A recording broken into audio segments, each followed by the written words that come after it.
사랑합니다 나의 예수님, 사랑합니다 아주 많이요. 사랑합니다 나의 예수님, 사랑합니다 그것뿐이에요.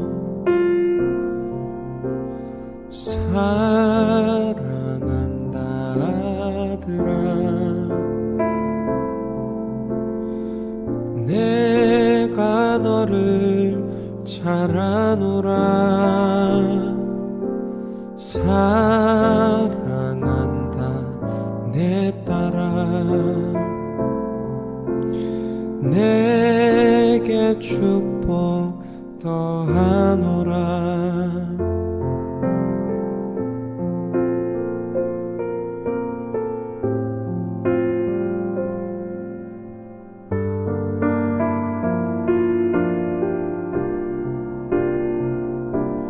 사랑합니다 나의 예수님, 사랑합니다 아주 많이요. 사랑합니다 나의 예수님, 사랑합니다 그것뿐이에요. 사랑한다 아들아, 내가 너를 잘 아노라. 사랑한다 내 딸아, 내게 축복 더하노라. 사랑한다 아들아, 내가 너를 잘 아노라. 사랑한다 내 딸아, 내게 축복 더하노라. 내게 축복 더하노라.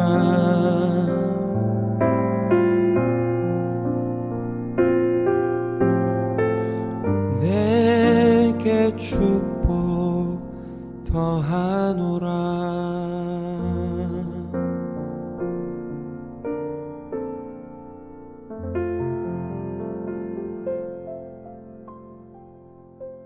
할렐루야. 하나님께서 오늘 우리의 예배 가운데 함께 하실 것을 믿습니다. 우리 다 같이 사도신경으로 우리의 신앙을 고백하도록 하겠습니다. 나는 전능하신 아버지 하나님 천지의 창조주를 믿습니다. 나는 그의 유일하신 아들 우리 주 예수 그리스도를 믿습니다.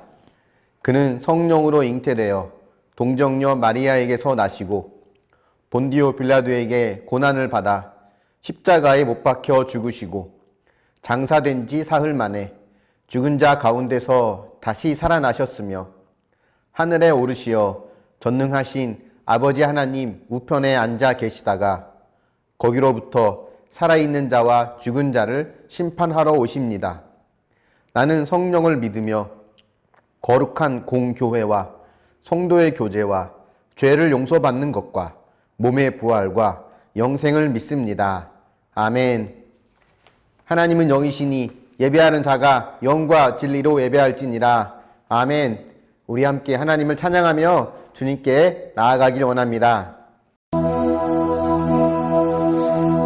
왕이신 나의 하나님, 내가 주를 높이고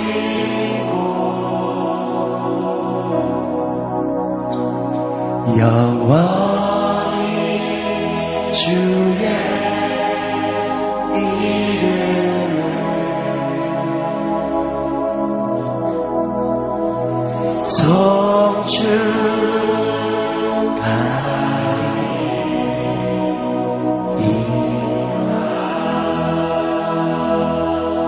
왕이신 나의 하나님, 왕이신 나의 하나님,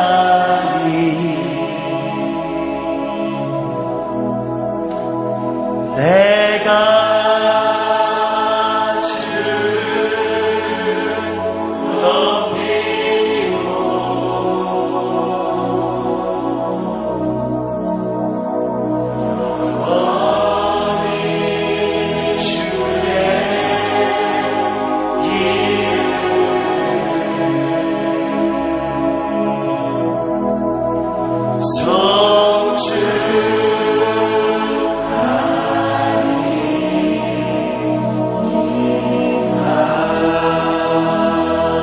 왕이신 나의 아버지, 왕이신 나의 아버지,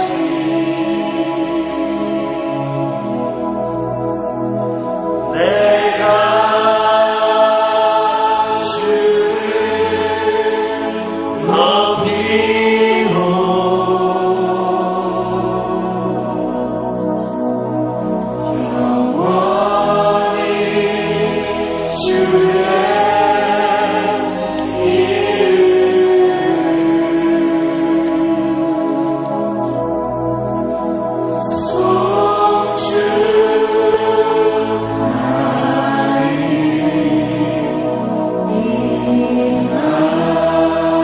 마음을 다하여 주님 앞에 고백하십시다. 왕이신 나의 아버지, 왕이신 나의 아버지,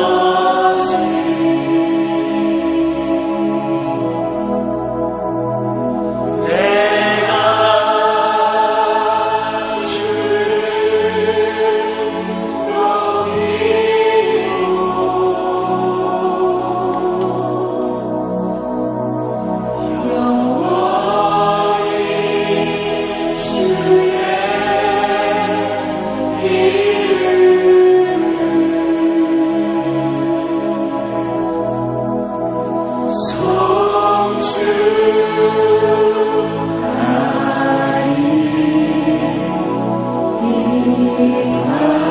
우리 아버지 되신 그분만 바라보시면서 우리가 허물을 뛰어난 이름 예수는 주, 예수는 주. 모두 무릎 꿇고 경배를 드리세. 예수는 만유의 주. 모든 이름 위에, 모든 이름 위에 뛰어난 이름 예수는 주, 예수는 주. 모든 무릎 꿇고 경배를 드리세. 예수는 만유의 주, 예수는 주,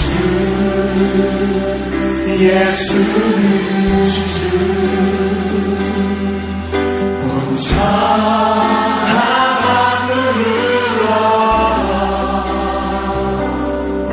그 보좌 영광을 돌리세. 예수, 예수, 예수는 주. 모든 이름 위에 뛰어난 이름 예수는 주, 예수는 주, 예수는 주. 모든 무릎 꿇고 경배를 드리세. 우리가 주님께 드릴 수 있는 최고의 경배를 주님께 드리면서 모든 이름 위에 뛰어난 이름, 모든 이름 위에 뛰어난 이름 예수는 주 예수는 주 모든 무릎 꿇고 경배를 드리세 예수는 만유의 주님 예수는 주 예수는 주 온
이 시간 우리 함께 또 예배를 위해서 한 목소리로 기도하길 원합니다.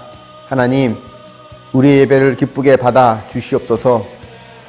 하나님 앞에 우리의 마음을 다하고 우리의 생각과 뜻을 하나님께 내어드리며 하나님의 뜻을 따라갈 수 있는 믿음의 사람이 될 수 있도록 이 예배 가운데 찾아와 주시고 우리를 만나 달라고, 한 주의 삶 속에서 연약하고 부족했던 부분들을 주님 앞에 회개하며 하나님, 우리의 예배가 하나님 받으실 만한 온전한 예배가 될 수 있도록 함께 해달라고 우리 같이 예배를 위해서 기도하겠습니다.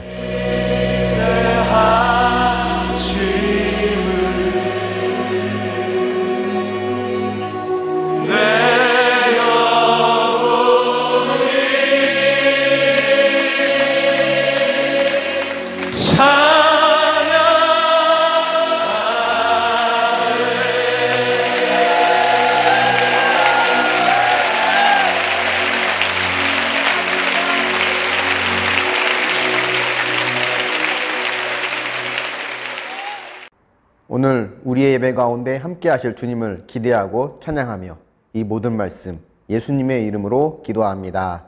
아멘. 할렐루야. 네, 우리 계속해서 주일마다 창세기 말씀을 보고 있는데요. 오늘도 우리 창세기, 특별히 아브라함의 이야기를 이어서 보도록 하겠습니다. 창세기는 크게 두 부분으로 나뉘어져 있습니다. 1장부터 11장까지의 이야기, 여기에는 세상이 어떻게 시작되었는지, 인류는 어떻게 시작되었고 인간의 죄는 어떻게 시작되었는지, 이런 내용들을 보여주고 있습니다. 여기에 해당하는 내용을 우리는 원역사라고도 말을 합니다.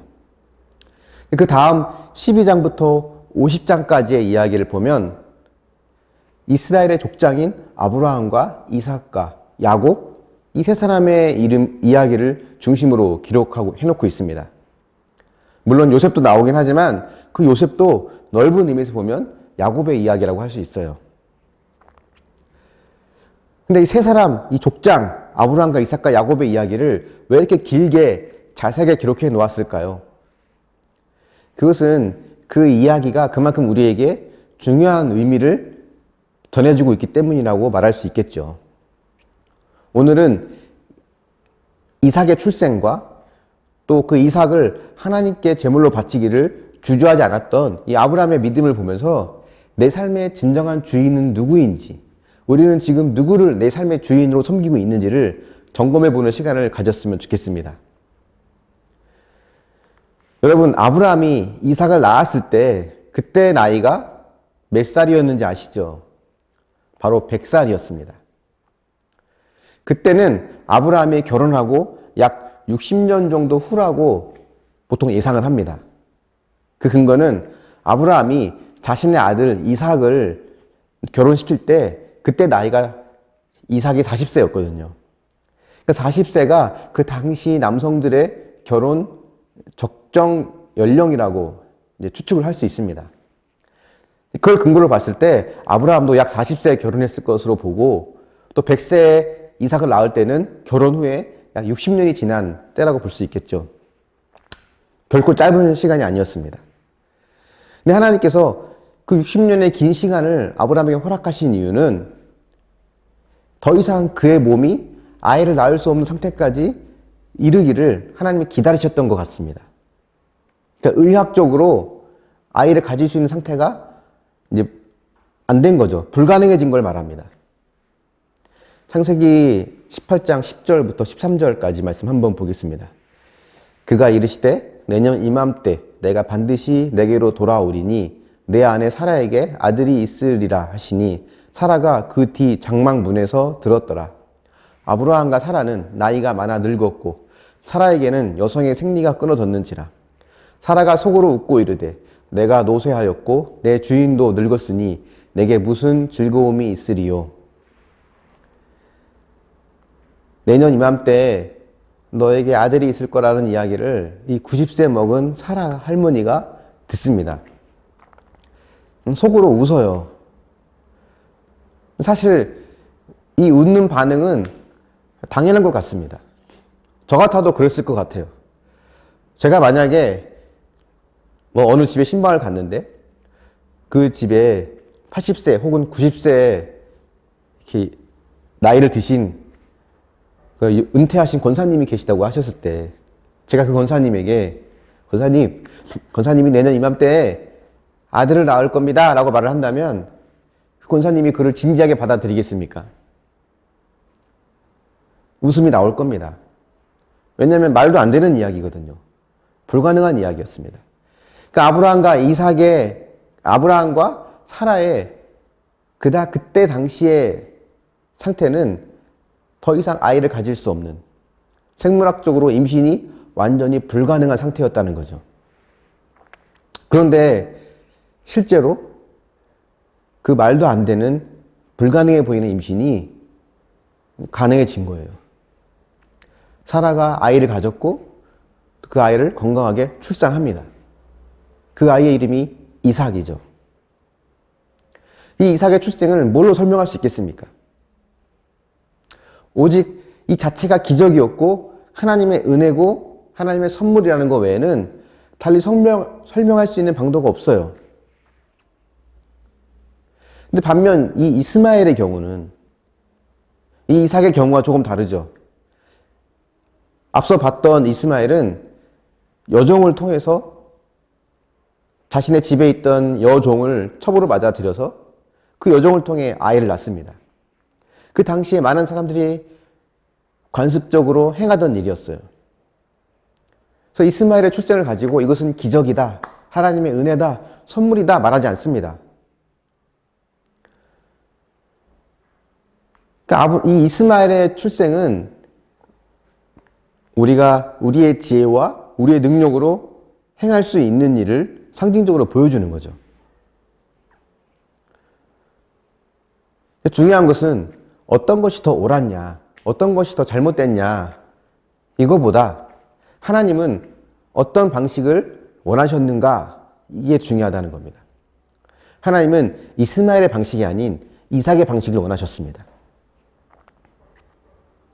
여러분, 아브라함에게 자식이 생길 수 있는 방식은 세 가지였던 것 같아요. 첫 번째는 집에서 기르던 종을 양자로 맞아들이는 것. 처음에 그렇게 하려고 했었죠.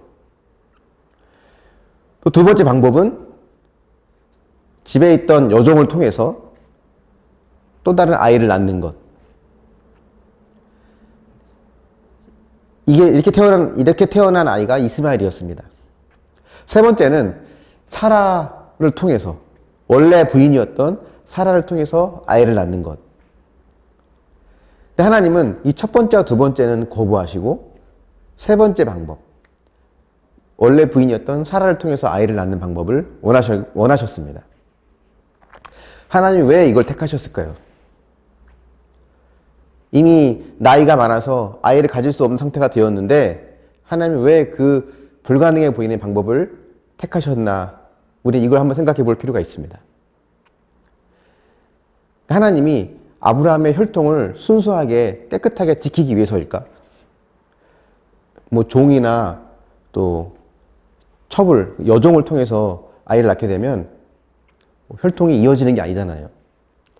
순수한 혈통을 위해서 하나님이 사라를 선택하신 것일까? 그렇게 해석할 수도 있겠습니다. 하지만 더 중요한 것은 종을 양자로 맞아들이거나 첩을 통해서 아이를 낳는 이 방법은 하나님 없이 스스로의 힘으로 살아가려고 하는 인간의 죄성을 보여주는 어떤 그런 모습이기 때문에 하나님이 그 방식을 거부하신 것이라고 볼 수 있습니다. 여러분, 죄가 뭐라고 우리가 배웠습니까? 살인하는 것, 거짓말하고, 폭력을 휘두르고, 미워하고, 이런 것들은 죄가 가져온 결과죠. 더 근본적인 죄의 뿌리가 있다고 말씀을 드렸습니다. 그것은 하나님 없이 스스로의 힘으로 살려는 마음, 이것이 우리 안에 있는 가장 깊은 죄의 뿌리죠. 사사시대 때 이스라엘 백성들의 상태가 이랬잖아요. 이스라엘에 왕이 없으므로 사람들이 각자 자기 소견에 옳은 대로 행하였더라. 앞에 두 가지 방식, 첫 번째 두 가지 방식을 통해서 아이를 갖는 것은 이것이 자기 소견에 옳은 대로 행하는 죄를 따르는 방식이었기 때문에 하나님 없이 스스로가 하나님처럼 되고자 하는 마음에서 나온 행동이었기 때문에 하나님은 그것을 거부하신 것이었습니다. 근데 여러분, 여기에 한 가지 무서운 사실이 숨어 있습니다. 우리 신앙생활에 특별히 주의해야 될 또 하나의 어떤 중요한 메시지가 이 안에 담겨져 있어요. 이삭의 방식과 이스마엘의 방식, 이삭을 낳는 방식과 이스마엘을 낳는 방식은 그 결과로는 차이를 찾을 수 없다는 겁니다. 둘 다 아들을 낳았잖아요. 둘 다 하나님의 언약을 의지해서 행동한 겁니다. 하나님의 아들을 주시겠다고 했으니까 그걸 믿고 그들이 일을 저지른 거예요. 그래서 이 겉으로 드러난 이 결과를 가지고는 무엇이 잘못되었고 무엇이 잘 된 것인지, 무엇이 옳고 무엇이 잘못된 것인지를 찾을 수가 없습니다. 이스마엘과 이삭 똑같이 예쁘고 사랑스러운 아이가 태어난 거예요. 여러분, 혹시 이삭은 하나님이 약속한 자녀니까 태어날 때부터 이쁘고 사랑스럽고 마음씨도 곱고 아름다운데, 이스마엘은 하나님이 택하신 방법으로 태어난 아이가 아니니까 얼굴도 험상궂고 못생겼고 마음도 심보가 아주 못됐고 심술궂은 그런 나쁜 아이라고 혹시 생각하십니까? 그렇지 않습니다. 둘 다 예쁘고 사랑스러운 아이가 태어난 거예요. 둘 다 하나님의 말씀이, 언약이 이루어진 것처럼 보여지는 겁니다. 근데 여러분, 하나님은 결과물로 평가하시는 분이 아니죠. 하나님은 그 결과를 만들어내는 과정을 통해 하나님은 저와 여러분에게 이걸 묻고 싶어 하시는 거예요. 너의 진짜 주인은 누구냐? 예배 시간에 앉아있는 것으로 하나님 우리에게 충분하다 말씀하지 않으십니다. 하나님은 나는 너의 주인이고 싶다는 거예요. 예배에 나온 우리를 영화 보러 온 관람객으로 하나님 보지 않으십니다. 관람객은 그냥 자리에 앉아있는 걸로 그 역할을 다 한 거잖아요. 하나님은 관람객 정도가 아니라 더 깊은 인격적인 관계로, 더 나아가서는 서로가 서로에게 전부가 되어지길 원하십니다. 우리의 전부가 되길 원하시고 우리의 주인이 되길 원하세요. 여러분 스스로에게 한번 물어보십시오. 나는 하나님과 어떤 관계인가? 혹시 관람객 수준의 관계는 아닌가? 그분을 정말 내 삶의 주인으로 인정하고 있는가? 나는 그래도 기독교인이니까, 나는 어릴 때부터 교회를 다녔고 신앙생활을 오래 하고 성경도 많이 보고 하나님에 대해서 잘 알고 있으니까 난 당연히 하나님을 섬기고 하나님을 내 삶의 주인으로 삼고 있다라고 생각하기 쉽지만, 여러분 그것이 우리의 또 다른 착각일 수 있습니다. 이스라엘 백성들에게 하나님께서 뭐라고 말씀하셨냐면, 너희는 나를 버렸다. 너희는 나를 버렸다라고 말씀하셨어요. 그때 이스라엘 백성들은 그 말 뜻을 이해하지 못했습니다. 왜냐하면 그들은 매일 아침과 저녁으로 번제를 드리고 절기를 지키고 율법을 지키고 율법을 외우고 그렇게 하나님 말씀대로 율법대로 살아왔기 때문에 하나님을 버린 적이 없다라고 생각했어요. 하지만 여러분, 하나님이 말씀하신 너희는 나를 버렸다라고 하는 그 의미는 너희가 나를 제껴두고 또 다른 대상을 섬겼다, 나를 밀어내고 또 다른 대상을 주인으로 삼았다라는 걸 말하는 것이 아닙니다. 하나님이 말씀하시는 너희는 나를 버렸다라는 말은 너희는 나를 섬김과 동시에 또 다른 누군가를 겸하여 섬겼다라는 거예요. 하나님을 섬기면서 바알을 섬기는 것, 이것을 하나님은 너희는 나를 버린 것이라고 말을 합니다.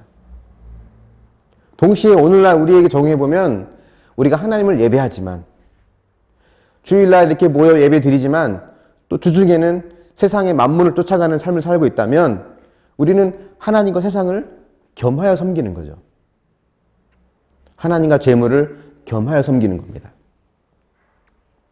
하나님은 지금도 우리에게 물으시는 거예요. 너의 주인은 누구이냐? 너의 진짜 주인은 누구이냐? 그리고 이 싸움은 평생 우리의 신앙생활을 하는 가운데 계속 반복적으로 나타날 것입니다. 여러분, 신앙은 하나님의 은혜로 출발하는 겁니다. 그렇다고 여러분, 이 신앙의 출발이 곧 그 영혼이 구원받았다는 것을 의미하지는 않습니다. 성경에서의 믿음, 믿음으로 구원받는다고 했을 때 이 성경에서의 믿음은 하나님이 누구이고 예수님이 누구인지를 내가 알고 있다는 것, 이 내용을 내가 머릿속에 담고 있다고 하는 것, 이것을 믿음이라고 하지 않는다는 거예요. 우리는 그걸 믿음이라고 생각하기 때문에 그 지식을 내가 내 머릿속에 담고 있으면 나는 믿음이 있으니까 이미 구원은 따놓은 당상이라고 생각할 때가 많이 있습니다. 여러분, 그렇지 않습니다. 성경에서 말하는 믿음은 신실함이라는 말이에요. 끝까지 그 신앙을 유지해 가는 것을 말합니다.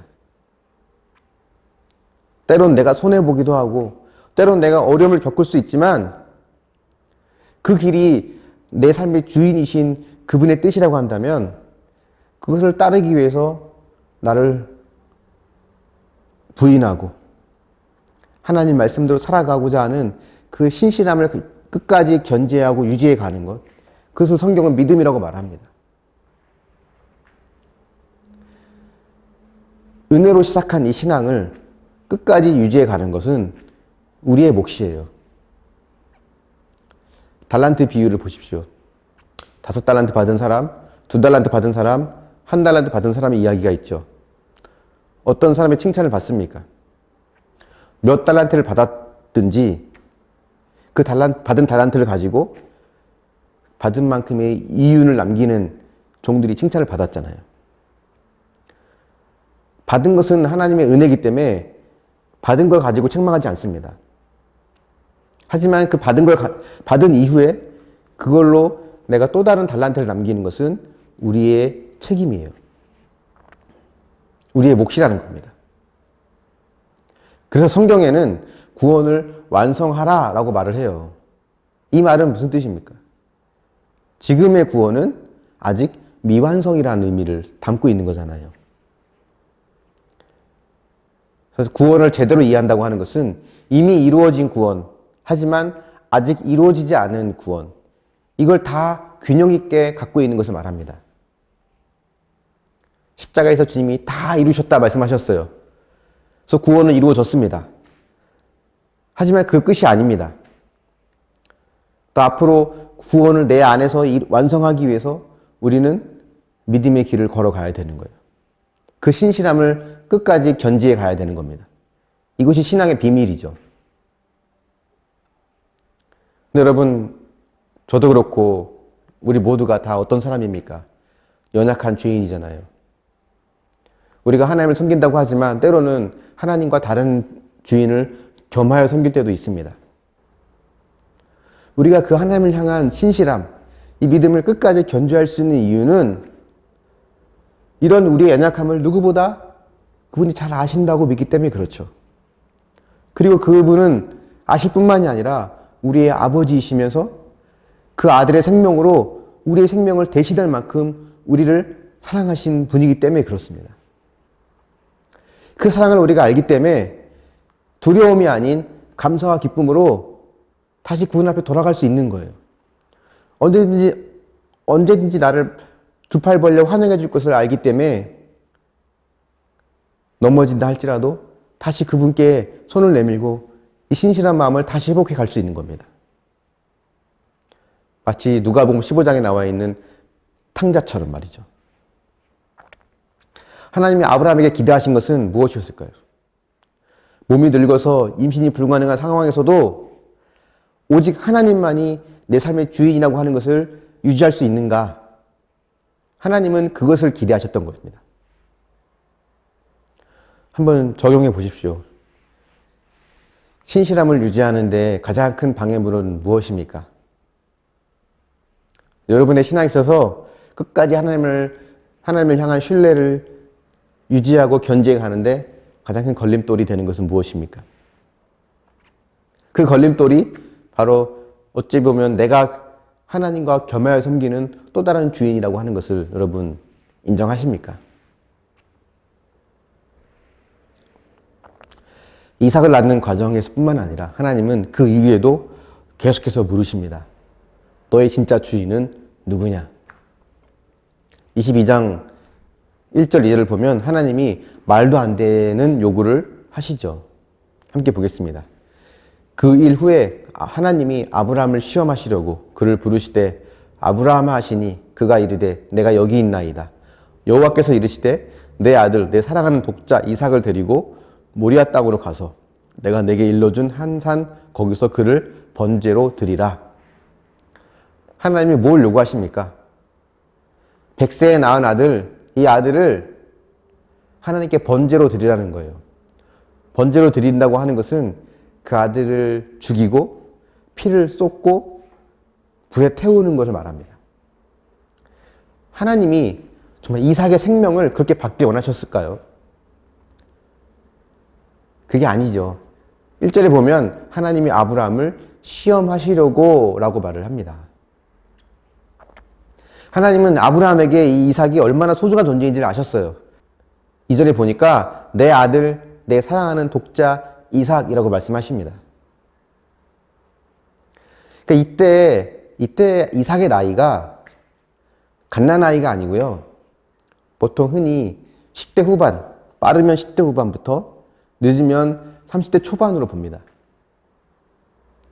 그러니까 대략 우리로 따지면 군대 갈 만한 나이, 대학생 나이, 그때라고 보면 무난할 것 같습니다. 그러니까 청년의 나이였던 거예요. 그러니까 그 기간 동안 얼마나 이 이삭을 소중히 여기며 이쁘게 키웠겠습니까? 그래서 그 이삭이 나의 삶의 전부였는데 하나님이 이제 와서 그 이삭을 내가 지시한 한 산 거기로 가서 번제로 드리라고 하는 겁니다.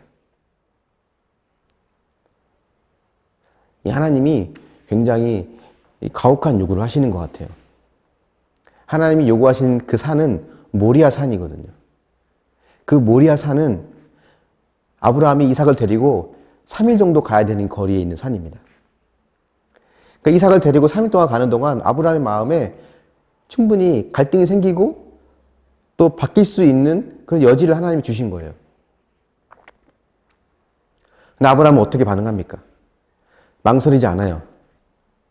그 아들을 이른 아침 일찍 데리고 그 아들을 번제로 바치기 위해서 출발합니다.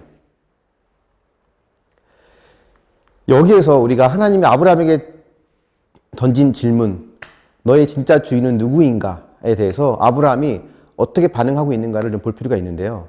아브라함은 이제 선택의 기로에 놓여 있는 겁니다. 이삭은 하나님의 선물이었어요. 하나님이 기적과 은혜로 주신 선물이었습니다. 그래서 아브라함은 지금 하나님의 선물을 택할 것이냐, 아니면 하나님의 선물의 주인이신 하나님을 택할 것이냐, 이 선택의 기로에 놓이게 된 겁니다. 선물이냐, 아니면 선물을 주신 분이냐. 이 똑같은 선택의 기로에 놓인 사람이 신약 성경에 한 번 더 나옵니다. 부자 청년의 이야기인데요. 마태, 마가, 누가복음에 다 나옵니다. 이 청년은 어릴 때부터 자기는 계명을 다 지켰다라고 자부하는 청년이었어요. 근데 그 청년에게 예수님이 이렇게 말씀하시죠. 너에게 한 가지 부족한 것이 있으니 너는 너의 소유를 팔아 가난한 자들에게 나누어 주고 나를 따르라. 당시에 큰 부자가 됐다고 하는 것은 하나님이 나를 사랑하셔서 나에게 주신 큰 은혜와 축복이라고 하는 그런 인식을 하고 있었거든요.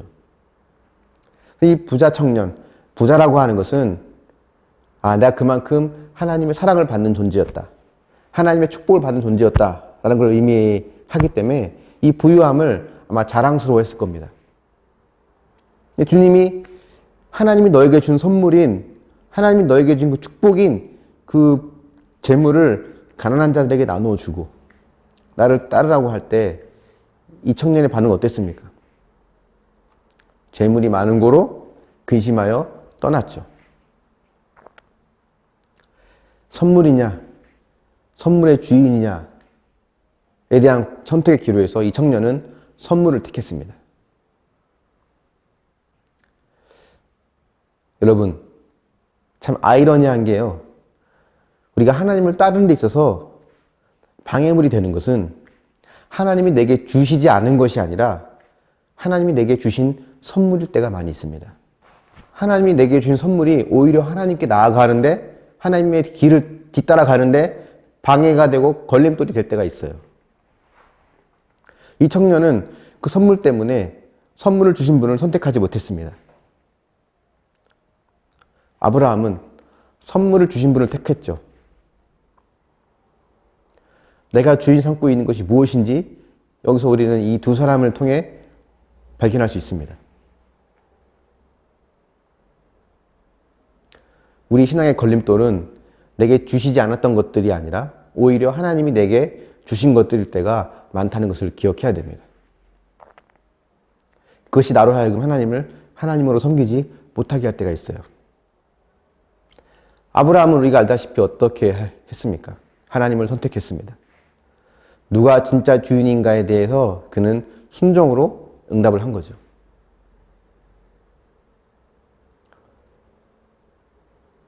여러분의 삶의 주인은 누구입니까? 우리 삶의 주인은 오직 한 분이어야 됩니다. 그분은 오직 하나님 한 분뿐이어야 되는 거죠. 적용해 보십시오. 하나님이 주신 선물이 하나님을 의지하는데 걸림돌이 된 적이 있습니까? 선물을 주신 분을 택하기 위해서 내게 주신 선물을 포기할 마음이 여러분에게 있습니까? 말씀의 결론을 맺겠습니다. 왜 하나님은 우리의 삶의 주인이 되고 싶어 하시는 걸까요? 왜 하나님은 우리의 예배를 받으시기 원하시고, 왜 우리로 하여금 그분만을 의지하고 그분만을 주인으로 삼으며 살기를 원하실까요? 여러분, 우리에게 그렇게 요구하실 수 있는 분은 하나님 한 분뿐이에요. 하나님만이 그것을 요구할 수 있는 자격이 되십니다. 왜냐하면 그분은 우리를 위해 모든 걸 주셨잖아요. 그 사랑으로 우리 안에 오셔서 나를 사랑의 손으로 다스리고 통치하기 원하시는 그분. 하지만 우리는 그 하나님을 섬기기보다는 하나님과 다른 것을 겸하여 섬길 때가 많이 있습니다. 여러분, 이제 우리가 하나님께로 돌아가야 할 때입니다. 그분께로 돌아갑시다. 하나님, 내 삶의 주인이 되어주시고 나를 온전히 다스려 달라고, 내 삶의 모든 영역이 하나님의 통치 안에 있길 원합니다. 때론 그 길이 십자가의 길이고 고난의 길이고 좁은 길을 할지라도 내 삶의 주인 되신 주님이 기뻐하시고 원하시는 길이라면 하나님 기꺼이 그 길을 따를 수 있는 믿음을 달라고, 우리가 하나님께 기도하고 그런 믿음의 길을 살아가는 저와 여러분이 될 수 있기를 예수님의 이름으로 축원합니다. 아멘.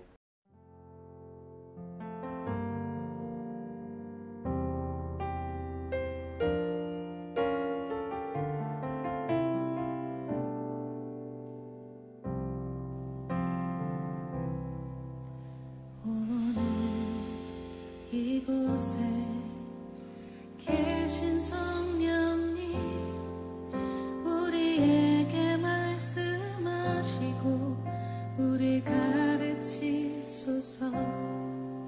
같이 우리 마음 열어주시고 주의 빛으로 밝혀 우리를 인도하소서.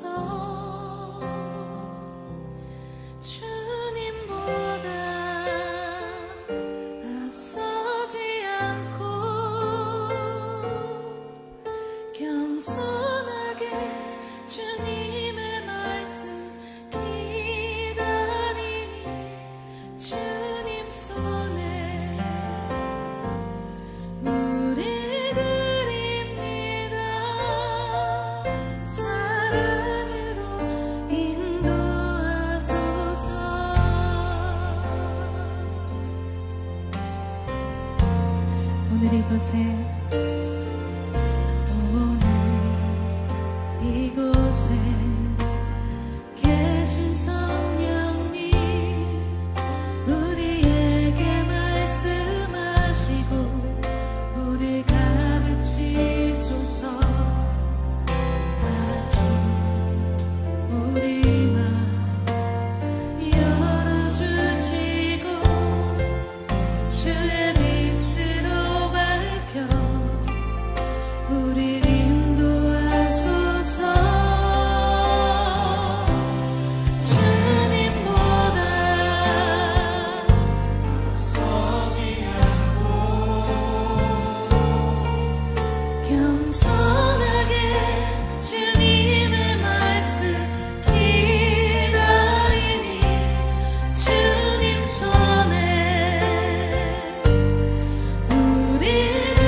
번 더 고백합니다. 내가 주인 삼은 내가 주인 삼은 모든 것 내려놓고 내 주 되신 주 앞에 나가 내가 사랑했던 모든 것 내려놓고 아멘. 주님만 사랑해 주 사랑 거친 풍랑에도 깊은 바다처럼 나를 잠잠케 해 주 사랑 내 영혼의 반석 그 사랑 위에 서 주 사랑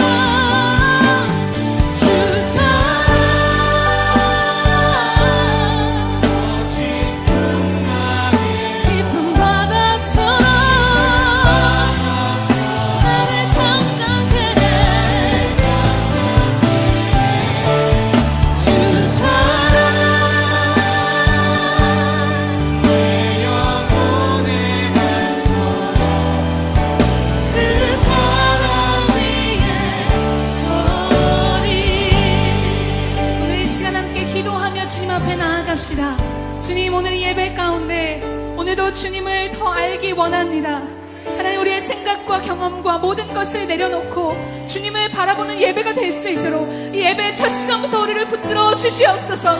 겸손하게 주님보다 앞서지 않고 주님의 말씀에 귀를 기울이며 오늘도 믿음으로 나아가기를 원하오니 하나님, 우리 한 사람 한 사람의 마음을 주님께서 만져 주시옵소서. 함께 주여 한번 부르며 기도하겠습니다. 주